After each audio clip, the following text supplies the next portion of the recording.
Reverend Richard Coles has had a truly extraordinary career. It's taken him on a bit of a journey from pop star to broadcasting vicar. But today, Richard was shining a light on the financial crisis facing our hospices. He visited St Wilfrid's in Eastbourne to support their appeal for more donations as they battle rising costs and funding cuts. Piers Hopkirk has been to meet him.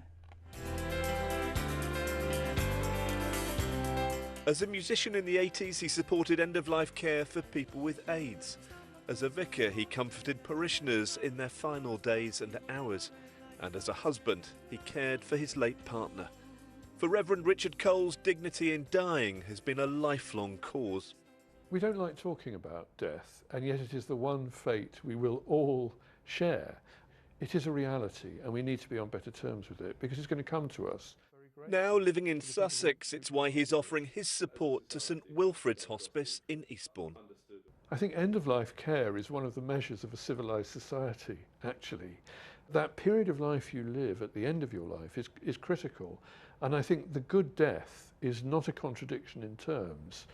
Who wouldn't want that, to get to the end of their life and to do it in a way in which you're properly looked after, in which your needs are met, in which your condition is managed properly, and in which the people who love and care for you will get the benefit of that? I mean, it's absolutely fundamental.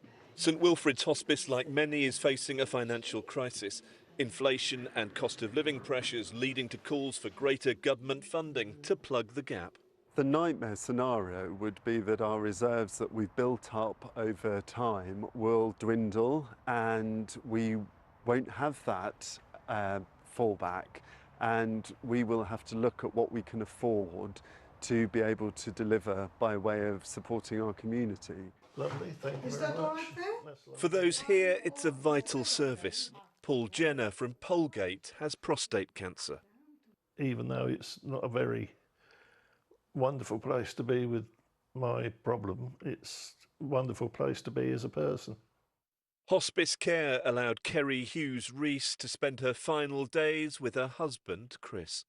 It's the memory that's closest to you. Of course, you have all the happy times over many years prior to that, but those final months when you're facing something extremely bleak, that's when it really matters, and those are the memories that remain strongest. The Department for Health says it's inherited huge challenges in the hospice sector that will take time to fix. But those who know firsthand the value of end-of-life care say it's a cause worth fighting for. Piers Hopkirk, BBC South East Today, Eastbourne.